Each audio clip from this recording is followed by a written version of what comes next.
Hi, this is Andrew with NAVAC, and I wanted to share some news with you today.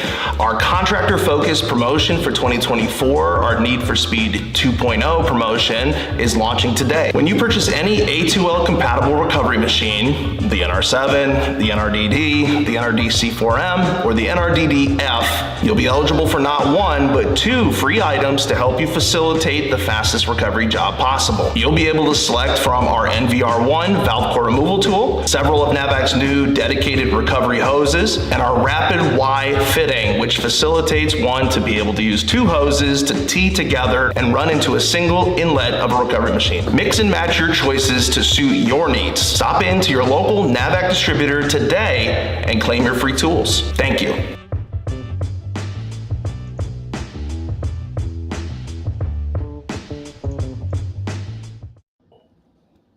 All right, everyone, thank you so much for joining us on Did You Know, the ESCO HVAC show.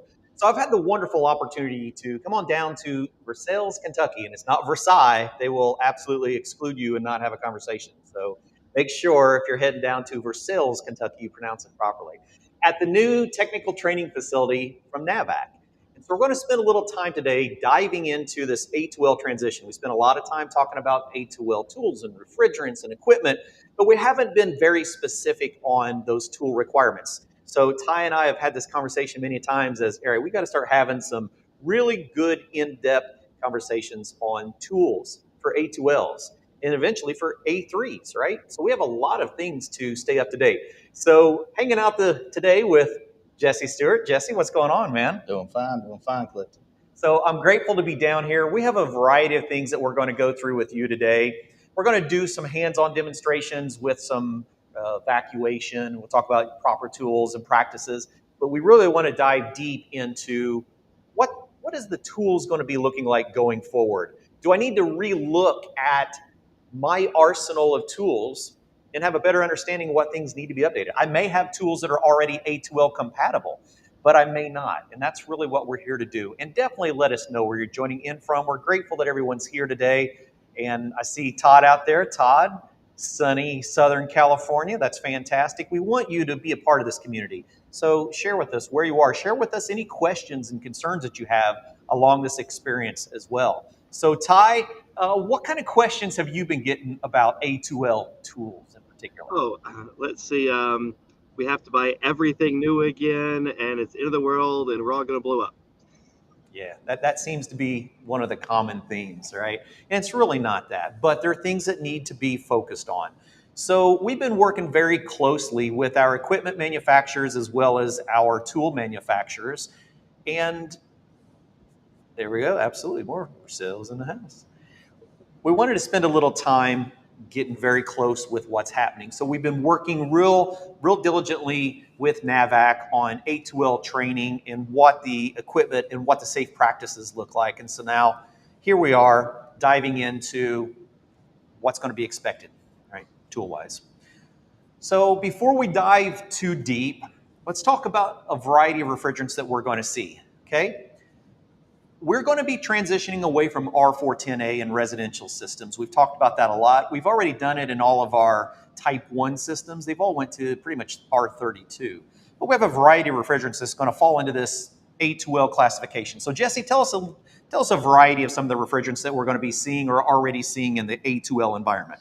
Absolutely. Well, so a lot of the concern when we talk about the A2Ls is they hear that lower flammability limit. Yes. And they immediately panic ensues and there starts becoming Facebook memes. Hey, it's got propane in it. Yeah, it's got propane in it. That's the big one. No. no propane. So, and on the list you see right here on the screen, it's a list of A2L refrigerants. However, the primary ones that you're going to deal with are going to be that R32 and R454B. Now, fun fact for you, if you're driving anything from 2016 and newer, you've probably been driving around with an A2L refrigerant already inside your car. 2016 Ram. 2016 TRD. Oh, look at there. All right. So, that being said, you guys have been driving around. Oh, what's happened here? Here we go. You guys have been driving around with a A2L in your vehicle all this time and didn't pay it any attention. So, and something else I think you'll find too, and we'll get into this a little later, your day-to-day operations will not change that much. But so like I said, 454B and R32 are your two big players in the commercial comfort cooling and residential comfort cooling world. Yep. And we'll see a variety of them in the commercial applications as well. And we will be discussing some of the commercial recovery and evacuation equipment available through NAVAC. Yes. Right. So NAVAC has looked at not just having the residential tools prepared, but even our larger capacity equipment. And Yes. so we'll look at what those are and look at a whole lineup of new A2L compatible tools. So really, I mean, when we look at what's the why behind all of this? Big brother. That is true. That is absolutely Big brother. true. So you start looking into ozone depleting potential and you look at their GWP. Right. And if you look on the presentation here, and if you want, you can go ahead and move on to the next one there. I think that's the one I'm looking for. Oh, no, it's not. Go back. We can hang out on this one. All right. So when you look at the GWP, so R32 has a GWP of 625 and R14A has 2088. And if you know, the number is, I think it's 700, or is it higher than that? Refresh my memory. So when we look at the technology transition rule, that's what we're going to be focused on right now. We do anticipate to see changes in that along the way. So we are beginning at that 700, and then now we're going to be, as we progress, focusing on lower GWPs. But so right now, that's primarily what we're going to be looking at for a majority of the equipment. And the reason that I bring this up is because of that 700 mark. A lot of people have asked, well, why doesn't R32 end up getting phased out? Right there's your reason why. It's 625. It's underneath that 700 mark. So that's the reason for the transition, as well as, like I said, the GWP factor. And you've got ozone depleting factors as well, but we're focusing on GWP. Yeah, because if we look at the long-term HFC phase down, most of the refrigerants that we're comfortable with, like R410A, 134A, 404, they're all high global warming potential refrigerants. So even our 32 and our 454B, which is a blend of 32 and 1234YF, they are HFC-based refrigerants, and they are part of the entire phase down that we're going to have through the Kigali Amendment as well as the AIM Act. But if we look at like those GWPs, we can actually produce 3 times as much R32 as what we could R410A because of the GWP. So that's really what we're doing, is we are focusing on these GWPs and getting as low as we possibly can. But in that process, we've always talked about this as there's kind of this uncomfortable teeter-totter effect, right? Yeah. As our GWP goes down, our flammability goes up. And so what does that mean?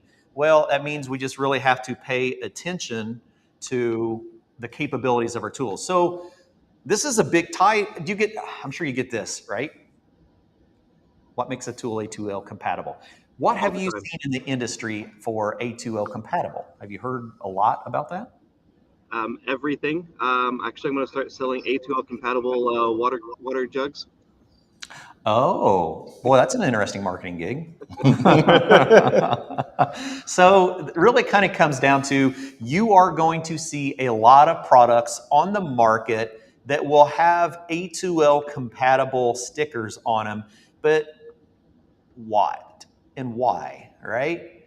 Well, that's a question we have been asking a lot, especially like from our tool manufacturers.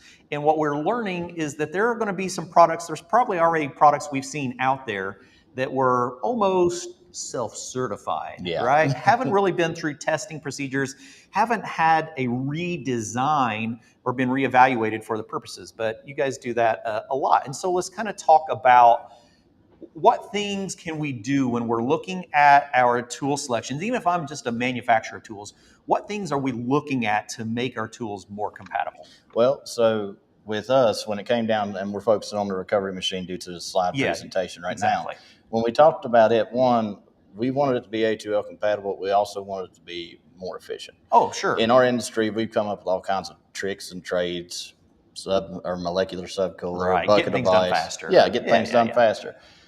We, here at NAVAC, part of what we do is we actually train everyone who's willing to listen, anyone who's willing to invest in themselves. And so we actually go around and we teach the right process. Absolutely. That's fine, but we had to sit back and assess what could we do with our equipment to make it more compatible and more efficient. So if you look on the chart here, you've actually got the components that these recovery machines consist of. You've got a fan, a compressor, a condenser coil, and then you've got your user interface. Okay. So when it came to the fan, we wanted it to move a lot of air. That makes sense, because even when we talk about mitigation is simply a matter of shutting a unit off, isolating refrigerant as much as possible, and moving air to reduce that potential for ignition. Yep. Okay. I'd say keep the refrigerant under the lower flammability limit. Yeah. And so when we did that, we wanted a high CFM, but more importantly, we also wanted multiple if possible. Sure. And so we included multiple fans in some of our recovery units. Then you look at our compressor, and this is where we inherently became A2L compliant. We went with an inverter-driven compressor. So this is a DC motor. Makes sense. This is a sparkless design. So when we did that, we actually became A2L and A3 compliant. Certain recovery machines, not all recovery machines. Certain. Okay. Then after that, you looked at our condenser coil. Well, when we actually went to that inverter-driven compressor, we freed up a lot of the footprint inside of that machine. Oh, true. So that made room for the fans that can move more air. It also made room for us to go to a micro-channel coil and fill up the rest of that footprint. Utilize that space. Yeah. Sure. Okay. Now, and then you had the interface, which we went digital because the vast majority of times when you're looking at it, people aren't paying attention to it because it rattles, it shakes. Yeah. So we made it to where you could actually watch it, read it. This eliminated the need for manifold too. Yep, absolutely. Okay. Now, with all of these put together, one, it became A2L compliant. Two, it required the technicians to be able to do their job without additional accessories, tricks of the trade. So that's just a really quick, brief overview of things that we're looking at, all right? So it really comes down to ignition. And so it does ask the question, one of the things that I have been asked before is, I've even seen some products that are A3 compatible, right? So, and really what we're talking about is as we move forward, we're going to be looking at the design construction. So really, you're probably just getting into, instead of just being intrinsically safe, now we're probably talking about more like explosion proof, right? It's more or less explosion proof. It's designed in a way to whereas there should be no way, shape, or form any form of ignition should erupt from that machine. Makes sense. And whereas when you talk about just A2L compliant, this is the big topic of conversation, to my knowledge, there's no residential guys dealing with A3 yet, right? No, and we shouldn't be, and even if we do, our primary refrigerant for that would be R290, purified propane. And during the most recent ruling 26, we actually exempted our R290 from the reclamation, so it won't be required to do reclamation and evacuation for reclamation for R290. It's going to be a cut and release. So really, the equipment is, we're not promoting the use of recovering R290s. We're just saying that the equipment has actually been designed so that it could be utilized for that. So we went above and beyond the A2L. And that's a big part of so we have our NRDD and we have our NRDDF. Okay. The NRDDF is rated up to A2L and A3. I see. NRDD is rated A2L. Okay. And we even tell our customers, contractors, distributors, we tell them that the NRDDF is a little bit of overkill right now, but feel free if you want to go ahead and spend the extra buck to make sure that you're dealing with something that's a lot more safe. Yep. It's overkill for the A2L, but there's nothing that says that you can't use it. Makes sense. Okay. And like I said, if anyone has any questions, hop on in here. Ty, have you got anything before we get going too far? Well, I have the baby one, right? It has the least of all the features on it, but I do mainly, a little residential work here and there. I don't do the big commercial work anymore. And I love this thing. I've been trying to keep it clean. I haven't dropped it off the truck or nothing like some of my other ones, but it's been great. It doesn't have the digital on it, and I kind of like that, but I do have the Y connector put on. I still haven't finished all my testing I've been doing, but man, it's been awesome. It's compact, it's easy to work with, and I haven't used it for an A2L yet, but so far I've been pretty impressed. Well, that, and even though they are analog gauges, they are actually oil filled, so they do not bounce around as much. Sure, absolutely. Okay, very, very cool. Ty, don't break it. NAVAC's been kind of sending things to Ty for almost product development. Yeah. All right, so let's talk about the things that have been changing in our equipment to be able to comply, to be able to make A2L compatible tools. Yep. And so when you talk about that, this applies to our A2L rated vacuum pumps. This applies to our recovery machine.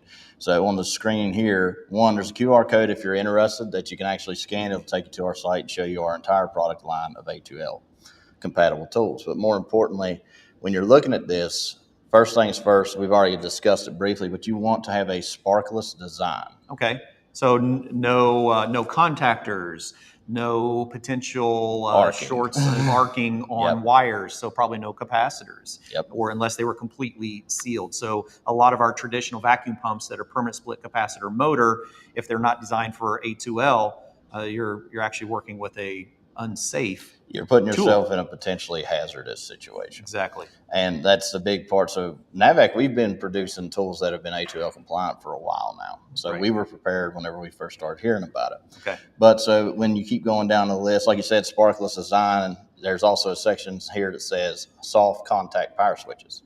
So no hard contacts whenever you flip the switch. What's Ty showing off there? Oh, So this is my old pump, way before we ever even thought about A2L equipment. But since NAVAC makes tools internationally, they were already ahead of the game. So this had that inverter-driven motor, or the ECM soft startup. It has all those things on it. So it's an amazing pump. I didn't know who NAVAC was when I got this pump, and I've been abused. This pump has been abused. It's crushed tanks, it's fell off roofs, it's rolled around in the back of the truck, it's been left in the rain, it's been ran overnight. And I love this pump. I love NAVAC because of this pump. Like, I abuse it because I thought, oh, it's just some other name I haven't heard of. Yeah. And it doesn't quit. Like, it just keeps going. So now it's my primary pump. So the point is, even before we had A2L, like, they were selling these in markets that did use A2L. And that's one of the important topics that we wanted to cover here. It's not that we're telling you you're going to have to go out and replace every tool on your vehicle, right? What we're saying is that let's evaluate the tools that we have.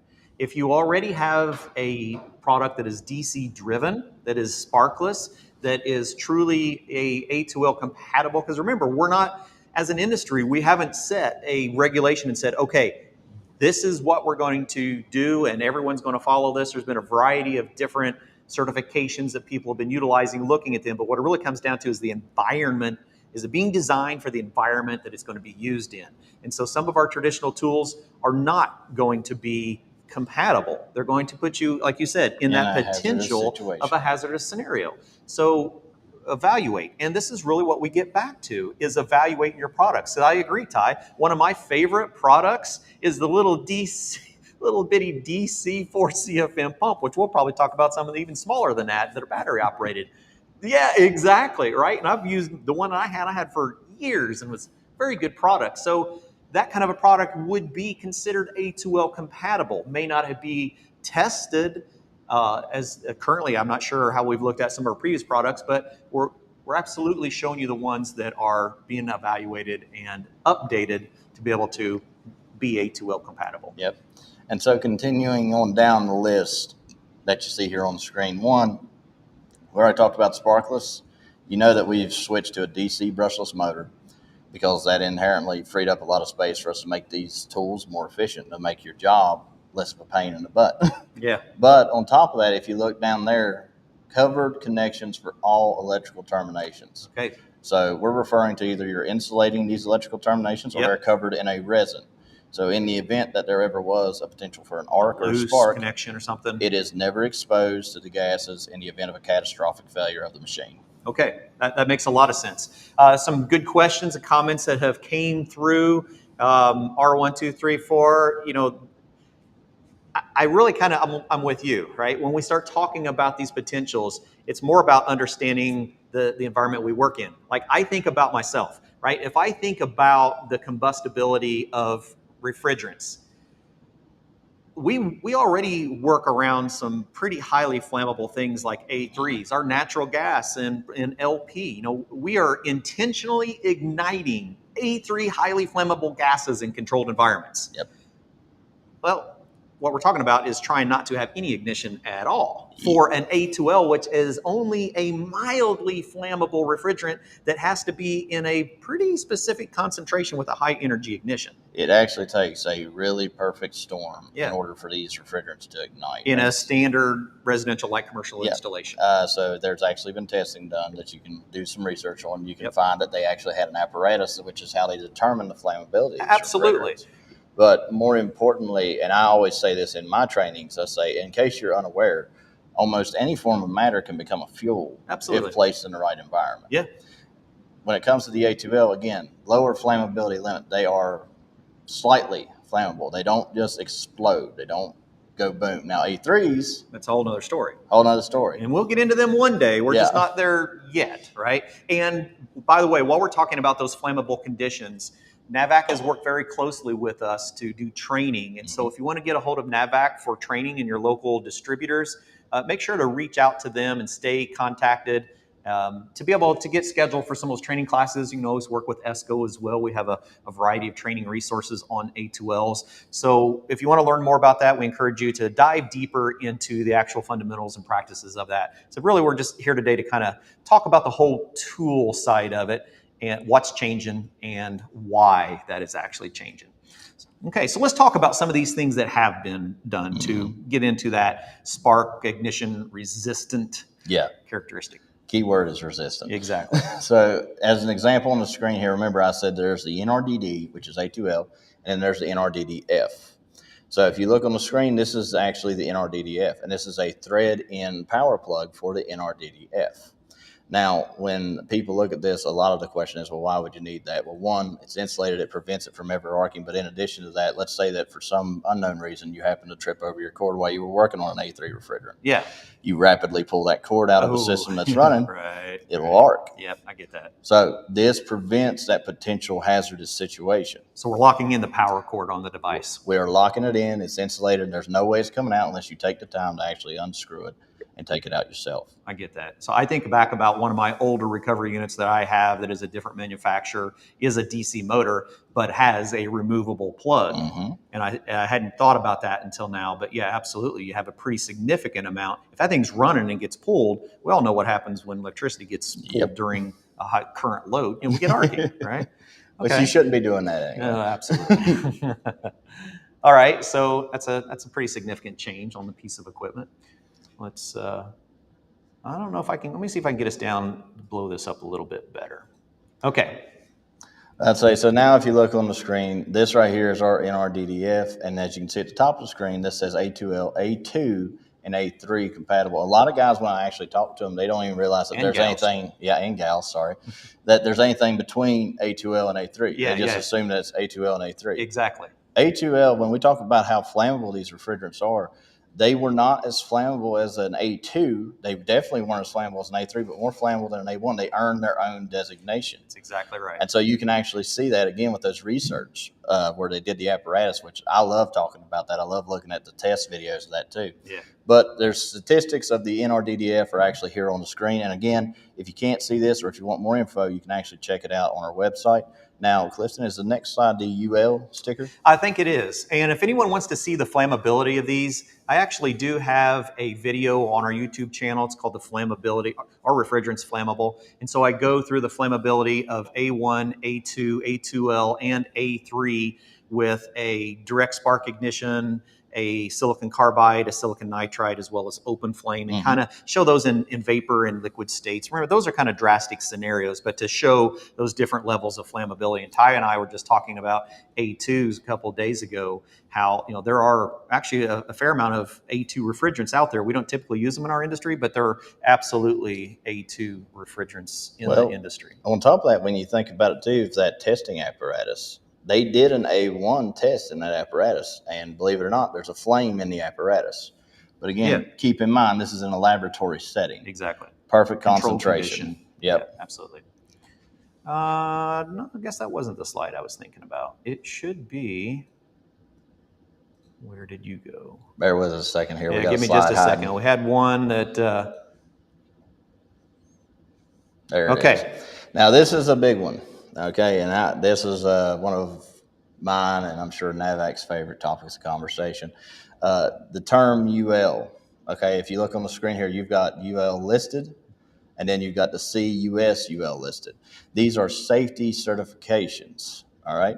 It's important to understand the difference between the safety certification, because almost anything you look at has that logo. Yeah, UL, Underwriter Laboratories. Yeah, but if you look on the back of our NR7, which I believe Ty has handy right there, it actually says on the back, UL verified. Let's see, he's got it good. So it says UL verified on the back of it. Now, this is on our recovery machines, and this was an additional step that we took in trying to become compliant with the A2L and the A3 stuff. Okay. Because to my knowledge, I don't know if anyone else is, but I know that we are. Okay. And we took this step just to be a step ahead of everything. Sure. Yeah, I haven't seen a lot of UL rated pieces of equipment for A2L yet. Well, you may see the UL safety certified. But you need to be able to make sure what that is. Is Yep. it for safety certified, or is it the actual UL piece verified. of equipment verified? Because there is a big difference. And I was talking to a person, a different piece of our industry, we were talking about UL certified. You know, the difference between a recognized and certified is about a $30,000 application per piece. So, and the time that it takes to be able to test those in those applicable environments. So it takes a lot more to make sure that something is properly tested and certified.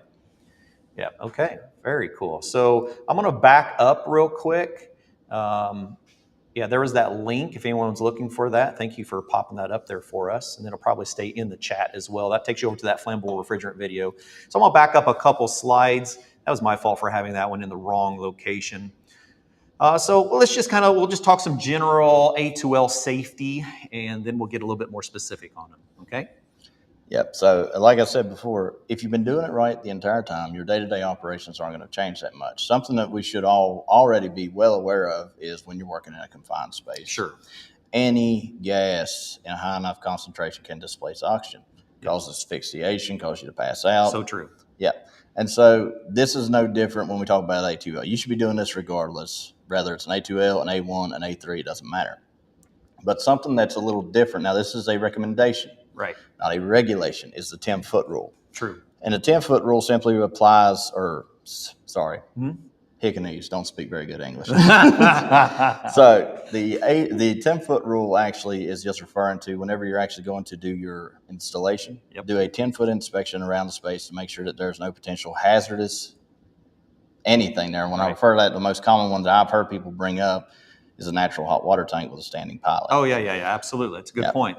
Yeah, standing gas water heater, probably a good thing to shut that off while we're doing work in that area. Yep, you want to shut it off. And on top of that, you want to try to make sure that there's nothing that could be potentially arcing or a potential hazard. So I've seen some side jobs when I used to do that, where somebody would just throw the basic light switch disconnect on the unit. Yeah, sure. And whenever you throw it, you would see this lovely little blue flash. Yeah, absolutely. So if that's the case, make sure that you correct that before you ever start actually working with the A2L. Absolutely. If I'm in a laundry room or a basement and I've got a washer or a dryer that's running as well, probably need to make sure to shut those off while I'm actually doing my installations. Absolutely. Okay. Well, that's a very good point to bring up. That's something we'll have to start talking a little bit more about going forward, is the whole area of installation, both interior and exterior.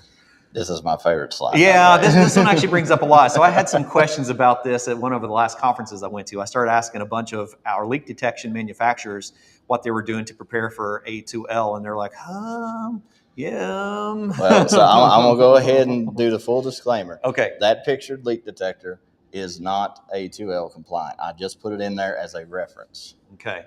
All right, I see Ty pulling up. Where we're at, Ty. What about this one? We can't use a halide detector? This no-go, you sure? No. But they make such a pretty green and blue flame, Ty. So, Ty, that would be the equivalent of me saying it's okay for them to do the old school way of looking for a natural gas leak. With a lighter? Yeah, a lighter on a black iron pipe trying to find a leak. That's right. So, back at the slide, so that is a halide leak detector. And if you don't know what that is, it's actually a leak detector that used an open flame and would change color whenever you detected a refrigerant. Yep. Now, obviously, because of the open flame, you cannot use that. You also can't use the lighter and just chase around the lines and see if you find a leak. That's right. So, that's true. It was actually produces fun. What do you think of it? Smaller amounts, but yes, it does. But so whenever you are doing a leak search, we would recommend that you do find one that's A2L compliant. So typically something along the lines of like a hydrosonic leak detector. Yeah, that's what I've been hearing a lot for. Right. I'd say so. The hydrosonic leak detectors, there is no spark, there's no potential to them, to my understanding. Yes. But you cannot use the halide. You cannot use just your run-of-the-mill leak detector. Please make sure to check with your manufacturer, whether it's us or someone else. We're happy to help either way, and I'm sure your manufacturer will be happy to help as well. I guess I hadn't realized that NAVAC had a refrigerant leak detector. A lot of people don't. We have a leak detector. We got a multimeter. We were talking about the multimeter. We're going to bring that up and talk about it here in a little bit. So we may bring that in here in a little bit if we get time and show. We're going to do some demonstrations too, since we'll have a little bit of time towards the end of the presentation. We're actually going to walk through some of the different equipment, and we can do some proper installation of an evacuation. If you guys want to do some hands-on class, we'd definitely be up for that. Yeah, so this is a big one too. Okay, yeah. In the past, how do we discharge a capacitor so it didn't light us up? You stick a screwdriver That's right. across it. Or if you were a jerk, you stuck it to the helper's You hand it leg. to the helper. Yeah. So you can't discharge capacitors with a screwdriver anymore for obvious reasons. There's a huge arc that occurs when you do that. So when it comes to your field practices, this is one of the things that is 100% changing in your day-to-day. You actually need to have an actual capacitor discharger. You can get it from your distributor. I don't necessarily recommend getting it from Amazon. I'm not saying that people don't. Right. Yeah. Well, so let's talk about that real quick. We haven't really talked about the refrigerant, the A2L recovery cylinders. Ty, you want to tell people about some of the A2L recovery cylinders that you've found out on the internet? Well, I've been trying to get an A2L cylinder and I can't find one. I've contacted every manufacturer that I know and I can't get a hold of one. So as soon as I get one, yeah, it'd be great. Now, I did find one online that claimed to be able to handle A2L refrigerants, and when I got it here, it was bad. The valves were super cheap. The protector part of it didn't come above the valve, so if it flips over, you turn it upside down and do anything, like the valves, it's just sitting on the valves itself. There was a little chinky ball valve on it. There was no DOT rating on it whatsoever. There was when it comes to like the water capacity, none of that was on there. Like there's a little tag that somebody stuck on there. Like it was pretty bad. And so I cut it open so we could see inside, and there was no coating on the inside of it like some of their tanks have. Yeah, it was scary of how little the price difference was and how lower the quality was. And it was. And then if you got to think, it's unlikely that a supply house will take that in exchange like we do. So yeah, I did a video about that. But as soon as I find an A2L tank, I'll be glad to do a video on it.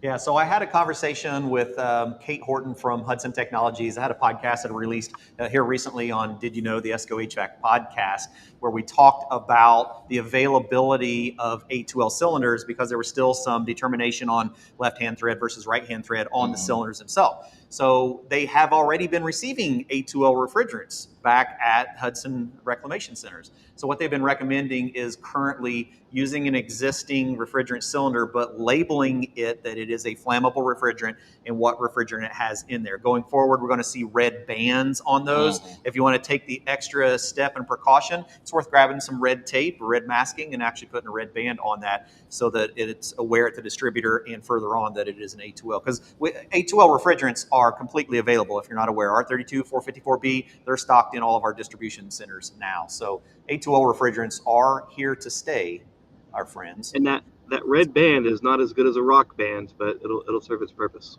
Oh, if I only had my Roadcaster here, I'd have the clink and woo in the background for you, Ty. All right, so let's talk a little bit about evacuation when we're working with A2L refrigerants. All right, so when we talk about evacuation, like we said before, one, make sure that your tool is A2L rated. Yes. And again, whether it's a NAVAC pump or whoever it is, just reach out to your manufacturer and confirm with them.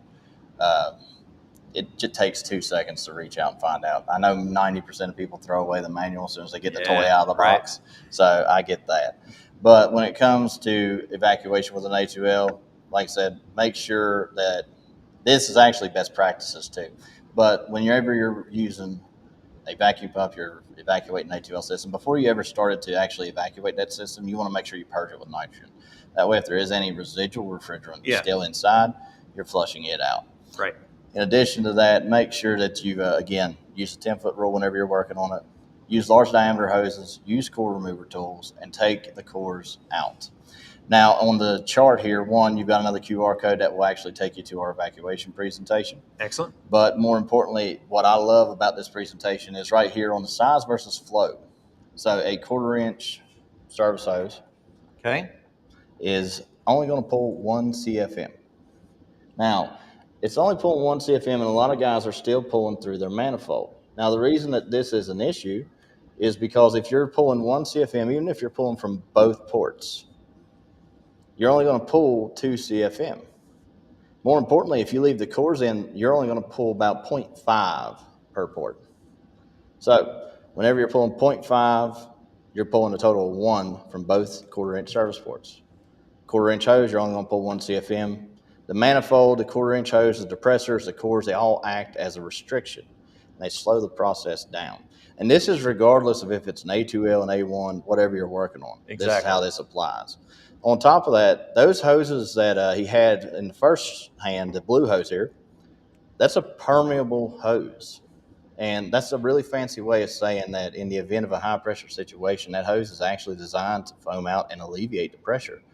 If it can let something out, it can let something in Oh, too. yeah, absolutely. Sure. Whereas the two other black hoses are non-permeable hoses. These are vacuum rated hoses. And we sell these hoses. They can be used for evacuation or recovery. However, do not use the same hose for one job. One dedicated hose for evacuation and dedicated hose for recovery. And the fun thing too is that orange hose that you guys see on the table, that's an A2L hose. So where he talked about the reverse threaded. Right. Every manufacturer is starting to sell an adapter. We sell an adapter, but we also sell this hose, and you can see by the split design Right. on that See, the knurling is different here. Yep. So we're used to our traditional solid knurl on all of our refrigerant hoses. And going forward, even with the adapter on our left-hand thread, we're now using the separated or serrated knurling.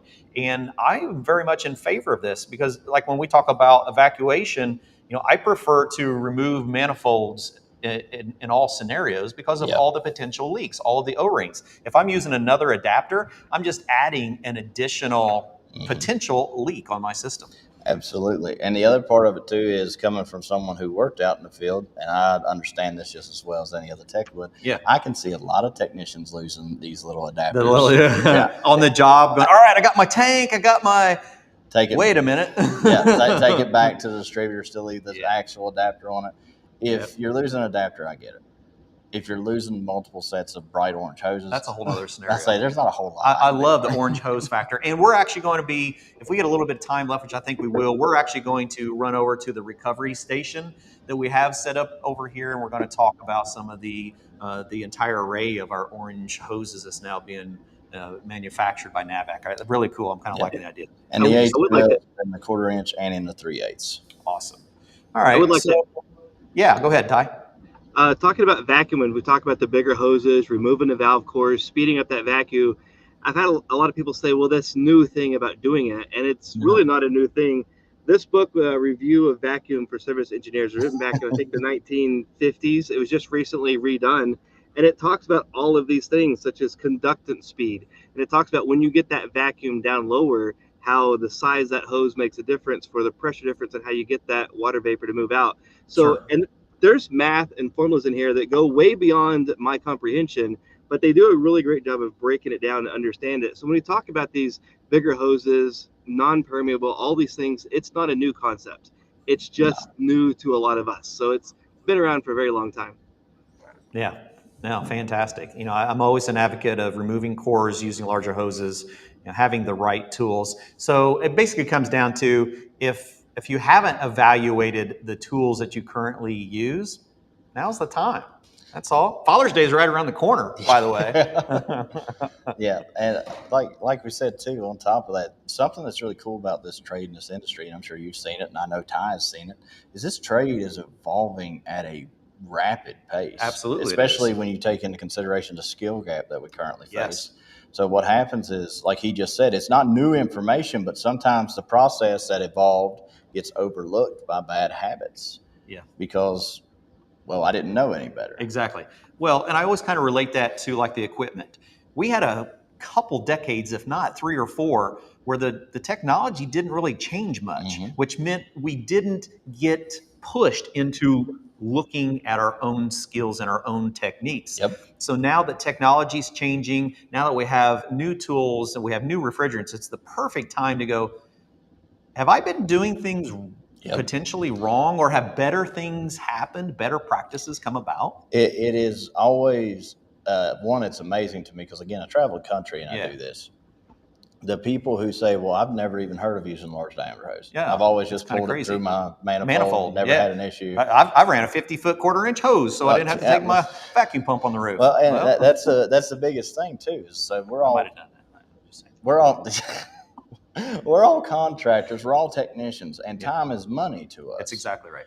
And so, in order for us to be the best tech that we can be, whether you're a service tech, an installer, controls technician, product engineer, whatever you are, you have to understand that when a process evolves, it's not to make your life harder. Right, to be more efficient. It's to be more efficient. Yep. And with that skill gap, if we can make 5% across each state that much more efficient, even 2% efficient, it helps mitigate that skill gap. Absolutely. Because we have filled it by teaching the proper practice. We can touch more customers this way. And that's really what we're here to do, is to talk about these, best practices, talk about using the right equipment, evaluating the tools that we do have. Let's talk about some of the recovery practices for A2Ls as well. Well, so first of all, full disclaimer, Clifton mentioned something about the A3s and the potential to not have to recover them. Right. That does not apply to the A2Ls. Right.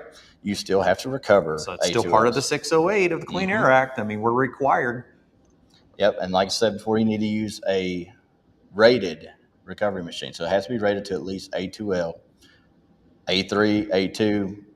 Those are, again, A2L is what you want. A2, A3 is a little overkill. Right. But there's nothing wrong with purchasing the equipment. Absolutely. Now, whenever you do that, you also need to make sure that the tools you're using are A2L rated as well. So like we said before, we got a service hose there if you should choose it, but we actually do sell the 3/8 recovery hose or A2L hoses. They are reverse threaded, and we sell the adapter as well. Okay.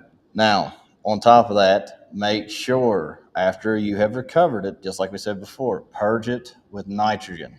Okay, you don't want any residual refrigerant absolutely. in there. Yeah, that's a great point, which we've never done before. Really, we've never talked about doing that with our recovery units. No, and on top of that, you got to think too, a lot of techs, whether they admit it or not, how are they typically taking a compressor out of a unit? Are they cutting it out? I ain't going to go there. They're Yeah. absolutely torching. They're torching it. And so if you're not purging that system before you ever open it and there's residual refrigerant in there, you potentially put yourself in another hazardous situation. Yeah, absolutely. That's a great point. So purge the system with nitrogen, use A2L rated tools and equipment such as our NR7, our NRDD, or NRDDF if you should so choose it, and make sure that you're recovering the refrigerants. Just because they have a lower GWP does not mean that you can vent them. Yep. No 5-gallon bucket tricks. No, absolutely. No water in the bucket. Actually, Ty, I actually have got a really, really old diagram. I'll have to show you sometime. I thought this was going somewhere else. No, it actually was it was a system. It didn't call it system evacuation. It called it refrigerant. I don't know. I have to look it up. And yeah, it's like a 1940s diagram that came from an equipment manufacturer that was actually a hand-drawn sketch of putting an R12 hose in a bucket of water during the disposal of the appliance. It's kind of crazy, but that's how things have changed. Remember what I said, bad habits need to be left alone. That's exactly right. All right, so let's kind of talk about some of the transport a little bit. This is one that's still in the evolutionary mode right now. Yep. I'd say because it's changed, I think, 2 or 3 times, because when we first heard about transporting these A2L refrigerants, it said that you had to transport them in the vertical position. Yes. And later on, no, you can actually transport them in the horizontal position, but you have to make sure that the pressure relief device is actually at the 12 o'clock position. Yep. So whenever you would slide it into your refrigerant rack, you need to make sure the pressure relief device is facing straight up at you. And the reason for this is because in the event that it did try to alleviate, one, it's a less volatile reaction because it's in contact with the vapor side. Yes. And 2, it also could prevent it from turning into a torpedo because it's going to be pushing down into the rack instead of lifting up. So true. Yeah, it's a very good point. And really, when we talk about that, when we start getting into our actual A2L cylinders in recovery, we're going to be talking about a pressure relief device that is not a stay open and blow the entire charge of the cylinder. It's going to be, once I get a high enough pressure, I need to be able to release that and to be able to close. And the reason we wanted it in that 12 o'clock or in that vapor position, if I had a high enough pressure and my valve opened and I had liquid refrigerant passing through there, it could freeze into position because of the boiling off of our refrigerant on the mechanism. So it's very important that be in that. So the device will act almost like a rupture discard on a chiller. Exactly. Okay. Exactly. All right. So let's look at some other best practices real quick while we're right here. So when you talk about the charging, one, you have to be aware that there are a bunch of different metrics come into this. You got MC or MAC, maximum allowable charge. You got RCL. Then you have to be aware of your mitigation strategies, M1 and M2. Yes. And so all of these play a fact in whenever you're charging a system or you're installing a system, you're performing a repair, you need to make sure that you're following that lower flammability limit, because if it is allowed to exceed it, you produce a hazardous situation. Now, you don't want to ever overcharge these systems. And you also want to make sure that if you are installing the system, we'll say somewhere potentially hazardous, where you're exceeding the RCL or the MAC, that you start to look into the M2 strategies. Yes, exactly right. And if you're not aware of what M1 and M2 are, Clifton, do you want to cover that, or you want me to take a shot? Yeah, you're welcome to. I mean, what we're talking about is M1, M2, and M3 are going to be the charge requirements before we start looking at mitigation. So we look at M1, which is, I think it's 3.9 pounds for 3.9 for 32 and 4.1 for 454B, I believe. Below that, we're not going to have mitigation requirements, although some manufacturers are actually going to add mitigation on their M1 equipment just to be over-prepared. So we're basically talking about ductless split systems, right? So some of the ductless split systems will have mitigation, some will not. Most of them will not be required, but some of the manufacturers will. Once we get above that, and then we're talking above 4 pounds, we're into our residential split systems, our light commercial systems. Those are going to have mitigation controls. And we've done one class, but we're going to come back and we're going to do some more mitigation classes here very soon. We're going to bring up some RDS, refrigerant detection sensors. Hi, I see you antsy. You got something there? Oh, I was going to try to show that pop-off valve, but I can't get it to show up on the camera. But it's oh yeah, I see it down there below the service valve. Okay, so it's not the same kind of disc that we used to see in our previous jugs of refrigerant. It's actually a open and reset style disc. Okay, very cool. All right, so before we go diving into some additional just standard best practices and talking about some equipment, we want to thank you for this time. We really appreciate you all hanging out with us.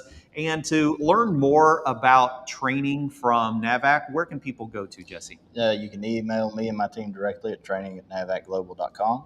And if you have an inquiry or you want us to come out and perform one of our classes, you can reach out to your local distributor and they'll get in contact with us. Okay, fantastic. So we're going to talk about equipment and tools a little bit more. Does anyone have any questions that they would like to dive into? Yeah, I did see a question come in. We're not talking about settling. Yeah, we're just really talking about our A2L refrigerants. Todd, thank you for joining us. We hope that we've clarified some of this for everyone. I know there's a lot of conversations. There's a lot of potential miscommunications in the industry. We want to help clarify a little bit about what that is. I know Paul had a question a while ago about what is the difference between certification or certified and verified. And that's kind of what we were talking about. You can follow a procedure, and if you follow that procedure and you fit those checkoff lists, it can be in that certified. But to be able to be verified means it's actually been tested. It's went through a proper procedure through a listed laboratory and validated that it meets a certain specification, Paul. Additional testing requirements are required. Absolutely. All right, so what do we want to dive into? We want to go through a few pieces of equipment. I know I've got a couple of things that I would like to point out when we start talking about new equipment. I'm really excited about some like the new manifolds that you're now bringing into the market. Talking about our battery-powered vacuum pumps. You actually just brought up a good A2L thing. All right, let's because hear it's actually popped up. I've had a lot of guys, and I don't blame them for asking. And gals. A lot of techs. There you go. A lot of techs actually asked to say, well, what about hand tools? What about manifold gauge well, sets? I seen a question come through a while ago about what about a manifold gauge. And so the simple answer to that is manifold gauges, your hand tools, are inherently A2L compliant because they have no spark to them. Manifold gauges included.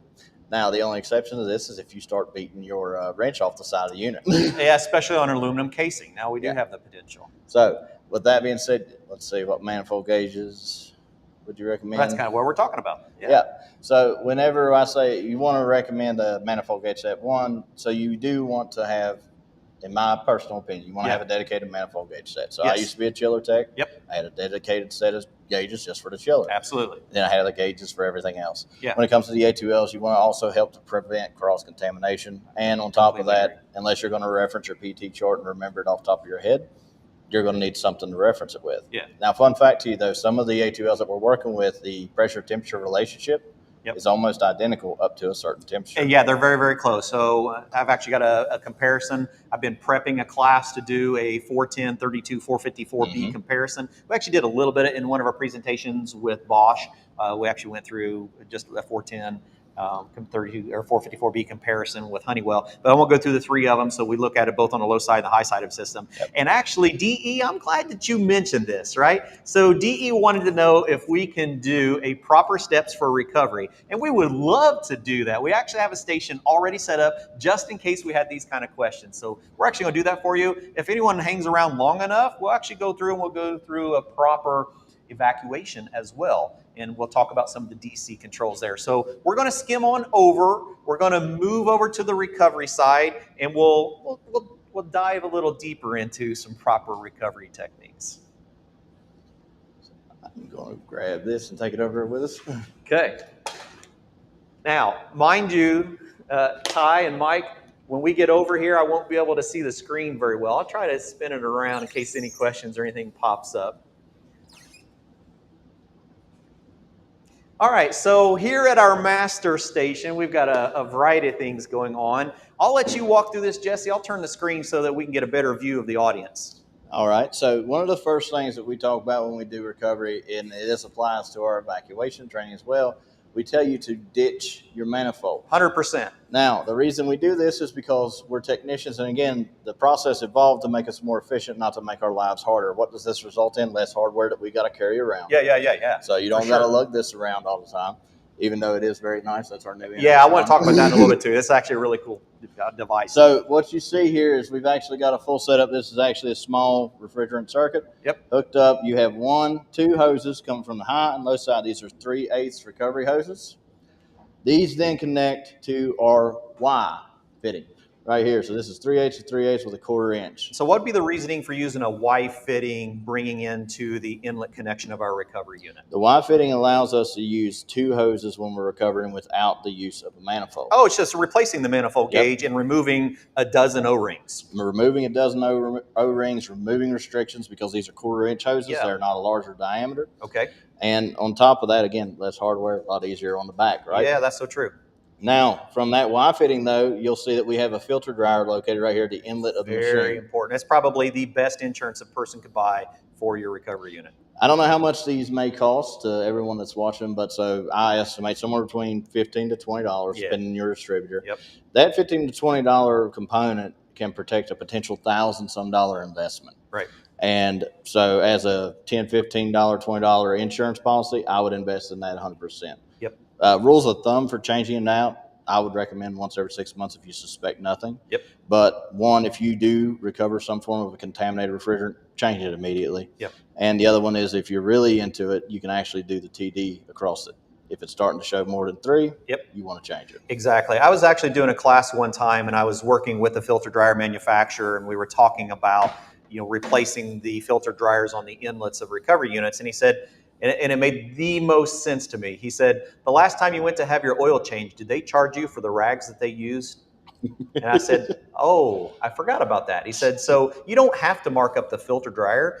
Just charge them the cost of the filter dryer as an ancillary item, and you have provided a good service to the customer, and you have now verified that you've recovered removed any contaminants that could have been in the system, your longevity for your expensive piece of equipment, right? Yep. So we want to maintain our equipment to last a long time. So it's very inexpensive insurance, and a homeowner is not going to squawk over a filter dryer if it's explained the purpose for that. So and your first one's on us. There you go. That's a good point. First one's on us. Okay. Now, after we got our two hoses from the high and low side of the system. They hit our Y, our filter dryer to the inlet. Then we have another 3/8 to a 1/4 inch hose that comes out and actually hits our recovery cylinder.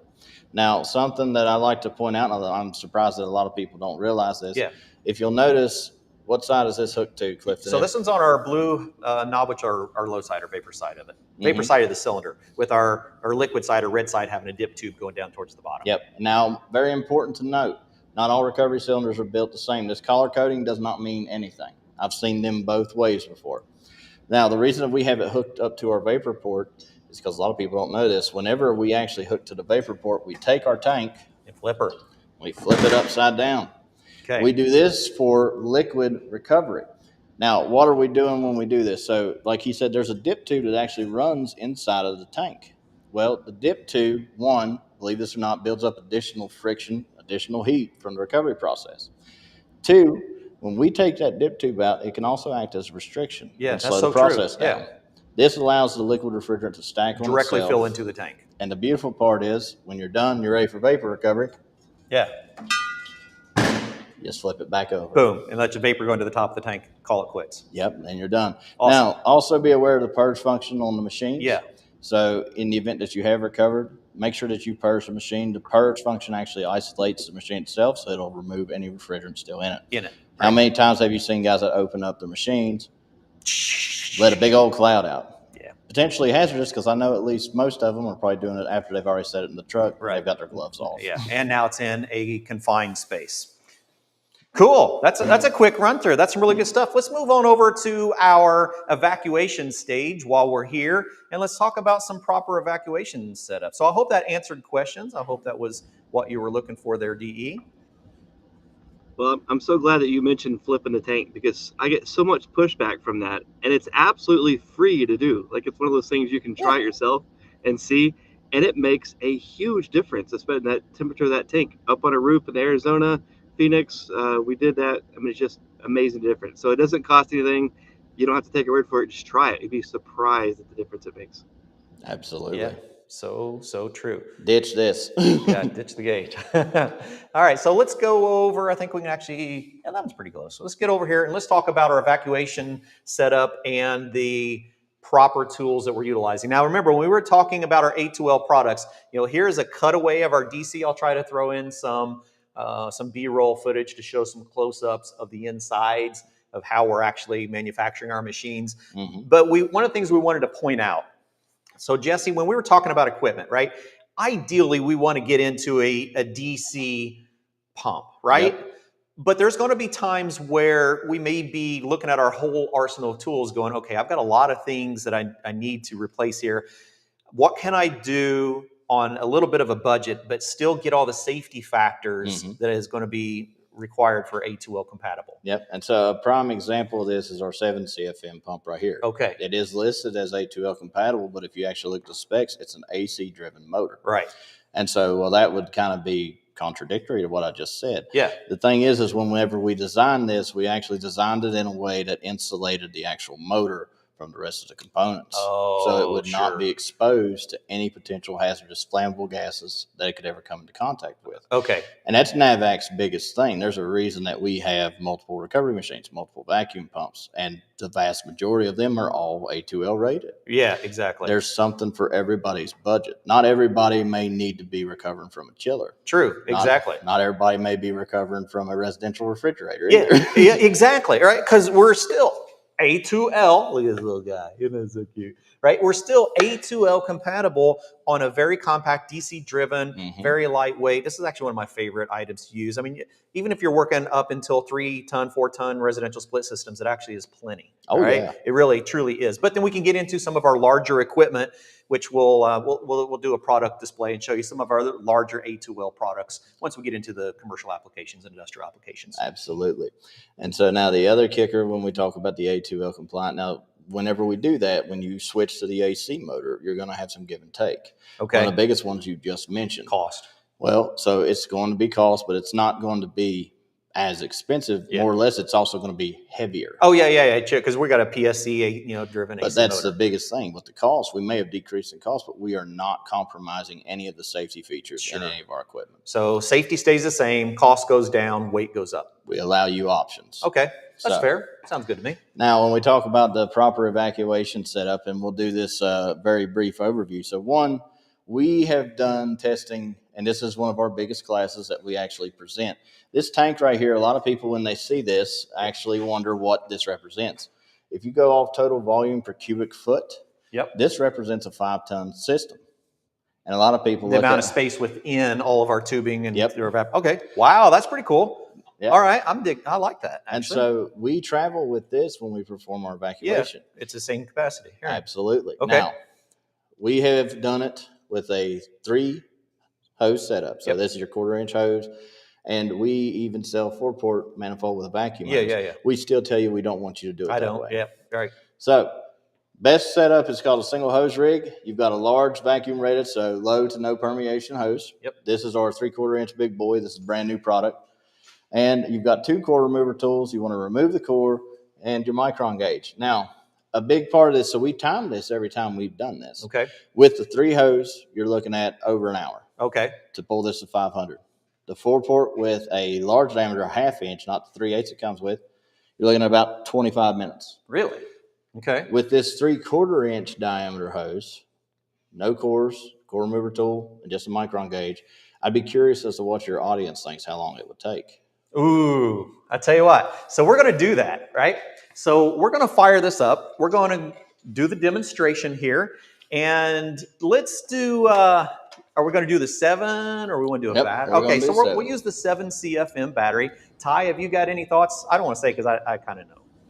Well, I'm not going to let the cat out of the bag, but I tell you that 3/4-inch hose is really awesome because it is flexible. It's short, which I don't need the long hose on it, but man, it is super flexible. And I found a little cheat that I don't know if I'm supposed to say or not, but we have those cool Y connectors, but on the pump you have 2 different sizes. You got the 1/2 inch size and the 3/8 size. Right. You can use the 3/4-inch hose on one side. You can use the 3/8 on the other side, and you can save a Y connector. So I did that the other day just to try, even though I have the Y connector, and it was a pretty cool little way to speed that up that slight little bit more. But yeah, that 3/4-inch hose is super flexible, easy to work with. Absolutely. All right, so we're going to set things up. And so if we think about in the past, now let's all be realistic. In the past, the goal was to be able to get the system removed early, get the new system installed, and get it on vacuum before we went to lunch, right? That's kind of the rule of thumb for a residential split system. And so we typically had it on for an hour or so, whatever that was. Now, so we're going to fire this up, and we're going to let it run for a while, and we're going to see how fast we can actually do this. All right. So, and important disclaimer, so the mics that we have on are actually really, really good mics. So when I turn the pump on, you're not going to hear it. Yeah, sure. We probably will head back that way once we fire it up. Yeah. Okay. So what I'm going to do is I'm going to turn the pump on. We see we've got it valved off right now. Micron gauge is set to 500. When this hits 500, that screen will flash blue. We've got our timer right here. So you guys should be able to see. We can actually zoom in on this. So I'm going to turn the pump on. Ready? Okay, let's go let this thing run for a little while. And so a big part of this entire thing is just what you guys and gals, I got it right there. Good job. Can do as technicians, as tradesmen and women, to be more efficient. Absolutely. We take great pride in our craft, in our trade. Yeah. We take great pride in a good job, and our customers being insanely happy. That's a feeling that only we can get. Absolutely. Now, let's say that you had a job where you were performing an evacuation. It's a quoted job. Let's say that they quoted it for 8 hours. Yep. Okay, well, you do it the old-fashioned way with the 4-port manifold, or even worst case, 3-port 1/4-inch hoses, don't do cores or nothing. Yeah. You may hit that 8-hour mark, or you may exceed it. True. Whereas if you follow the process I'm showing you here, Shed some time, you may come in under quote. Yeah. And the reason that I preach on this is because when we were techs and when we're doing what we're doing now, when I was a tech, I got up and got in the truck every day because I wanted to make a paycheck, provide for my family. Yeah. At some point in my career, I was going to talk with my boss about a raise. Yeah. Let's say that you implement this and you're coming in under quote. Oh, yeah, absolutely. Every single I think job. it's validation. A little easier to ask for Let's that talk raise. about this, Ty. We can't prove anything unless we validate it. It's a little easier to warrant that raise if you've got data to back it up. We're techs. We don't deal with hearsay. Yeah. We deal with facts and numbers. Exactly. I'm getting ready to show you the facts and numbers. Facts and numbers. Okay. Wow, we're getting pretty close there. Yep. All right, so let's. We're actually getting. Zoom in on we're that. getting fairly close. Let's head on over here. So remember, when this flashes blue, that's 500 microns. Look at that. Less than 2 minutes. That's pretty good. That's actually really, really good. And so, you know, Todd, when I seen your 90 to 100 seconds, I went, boy, He's actually had that opportunity to do this. Yeah. No, yeah, this is exactly what we're talking about, Murph, is that now we can do this in a fraction of time. One of the things that turned me on to NAVAC a long time ago was when they first came out with the little mini, the little rechargeable, and I think that was a 4 CFM. 2.5. I don't remember what the CFM was. It was the little bitty guy, the first generation of it. And I did a demo of a 3-ton installation with a 15-foot line set, and I pulled a 250 micron evacuation in 4 minutes with one of these little guys. And everyone went, "You did what?" I'm like, "Yeah, it really comes down to best practices, exactly like what we're doing here." So we've actually done a side-by-side comparison. We took it down for this presentation, but we took one of our industrial pumps and we hooked it up to a 1/4-inch hose and pulled on the same tank. Yeah. Versus the little guy. Yeah. If you follow best practices, even with our industrial pump, the little guy blows it out of the Isn't water. that crazy to think we can move that much? Yeah. James, we're so glad that you're joining us. We're grateful that you're becoming a part of this community. So this is really what we're here to talk about. So A2L residential split systems have actually already hit the distributors. So I've talked to a few manufacturers, and one of our major manufacturers, one of the top 3, has already started releasing residential products to their distribution. So within the next few months, we're going to be moving to a lot of A2L residential equipment. If you go anywhere right now, Jesse, and you buy a window air conditioner, it's not been an A1 for the last year. So they're all A2Ls. They're all R32. HVACs are the same too. HVACs are the same way. So you're going to encounter A2L equipment in residential and light commercial in the next few months. And by next year, it's going to be your primary product. So that's the reality of our industry. It's changing, whether you're in residential, whether you're in commercial or industrial. You're going to be seeing A2L refrigerants. Well, and if you've been in this industry long enough, you'll see that that's the only thing that stays the same. That's right. Nothing does. Nothing Nothing does. But that's the cool thing about this trade. Like I said, we're constantly evolving. That's right. So it's never boring. It's never boring.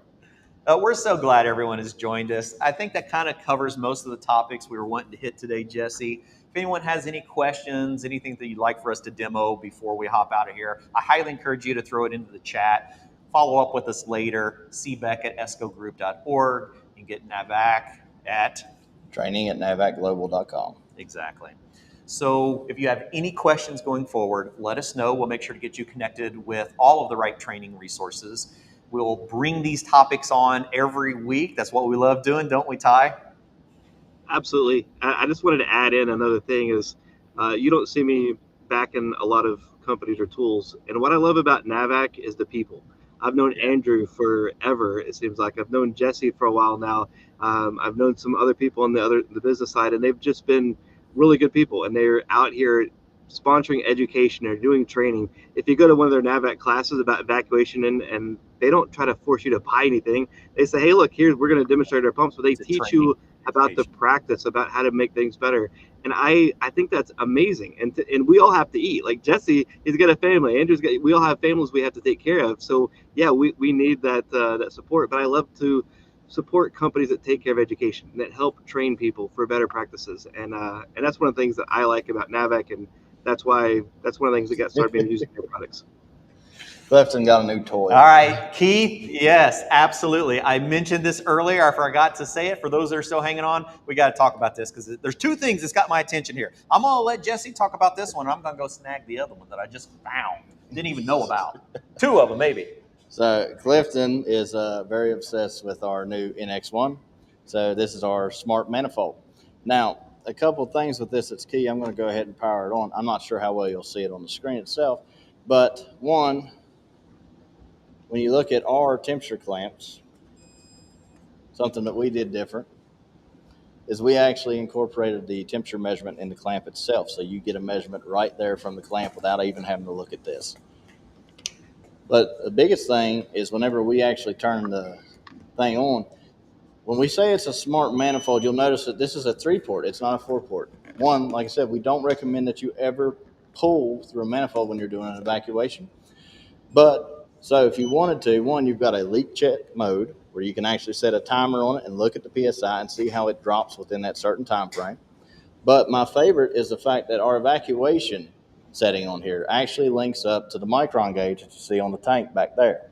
So what we're doing when we do this is we practice what we preach. We don't want you to ever pull an evacuation through this manifold, but you still need your micron gauge. This allows you to use your manifold while you're actually working on the system. So if you want to put the micron gauge somewhere else and have this somewhere where you can actually see it without having to bend down and look at the system, you have that option. You also have the option to perform your decay test through your micron gauge and it be visible here as well. Now, again, we don't ever recommend that you pull an evacuation through a manifold. That is why this is a 3-port. Now, again, it is A2L compliant. So that being said, Clifton, any other questions on the new product? No, not that one. I'm gonna just keep handing them to you. I love the video shot that we're at right now. I didn't know that NAVAC even had a voltmeter, so let's quickly talk about that one, and then we're going to get on to my next favorite one. How many did you grab? I just a couple of them. I got a warehouse back here. Yeah, he's raiding the warehouse. So Clifton was unaware, and a lot of other people were unaware, but we do actually sell a multimeter, and I think that the reason that a lot of people aren't aware of it is because, well, they just don't look on our website, and some distributors may not carry it. But so this does everything from your microfarads, AC, DC voltage. You've got the amp clamp, and you've actually got a temperature clamp on here as well. And it is our beautiful black and orange setting, which is absolutely gorgeous, and it matches everything else you got. And then Clifton, it's actually Clifton and my mine both our favorites. This is our thermal imaging camera. Yeah. All right. And so the reason that this is a big thing, at least for me, is there is the potential for non-invasive field testing. Absolutely. Huge fan of the non-invasive diagnostics. And it's actually one of the most relatively affordable thermal imaging cameras out there. And you can't see too much. Let's see if we can get Clifton on there. Barely. So it's actually really accurate, so much to the point to whereas if you actually put your hand on the table and you removed it, you'll see the handprint there. Now, when we talk about non-invasive testing, we're actually going to do some research this summer to kind of show you guys what we're referring to. I'm not going to tell them what non-invasive testing I'm going to do because there's no testing. No, not yet. That'd be another good video. But so, Clifton, what's your favorite thing about the thermal imaging camera? Cost. Cost? I thought it was the footprint. Footprint was really cool too. I did like that one. Absolutely. And you can actually... Is it A2L certified? What's that, Ty? Is that infrared A2L certified? And we'll see you next week on Did You Know, the ESCO HVAC show. We're going to say no, Ty. I think that we are missing something, though. I think we should have a contest or something. Because, Jesse, I think your beard will look really good in NAVAC orange. Oh. Hard no. Yeah. Look, I cut 2 inches off of it just so you guys could actually see my neck. So that's got to count for something. Can you go back to where that tank is? Yeah. Right. Yep. You don't have to zoom in. Yeah, that's all right. We can get there. There you go. All right. I just wanted to say thank you. Thank you. Thank you. I love this guy. All right, everyone. It's been so much fun. Jesse, I've really enjoyed this. Grateful to be here. Glad to be at the new NAVAC training facility in Versailles, Kentucky. Make sure to come check it out. Spend some time with the NAVAC team, getting more familiar with using the products. Like I said, all these things that you have seen are right here in the training classroom. All we're doing is panning around to different aspects of the classroom. So look forward to you connecting with NAVAC, staying in contact with us. So excited that this community is growing the way it is. We really look forward to seeing you next year at the 2025 National HVACR Education Conference in Las Vegas. So keep an eye out for that. And if you have topics that you would like covered here at the show, or at the Did You Know show or at the conference, let us know. If you have a class that you would like to be a presenter, we have the applications coming out here in the very near future for applicants for presenting. We're definitely going to be seeing NAVAC and making a big presence at the conference this year. And if there's not anything else, Ty, thank you so much for joining us.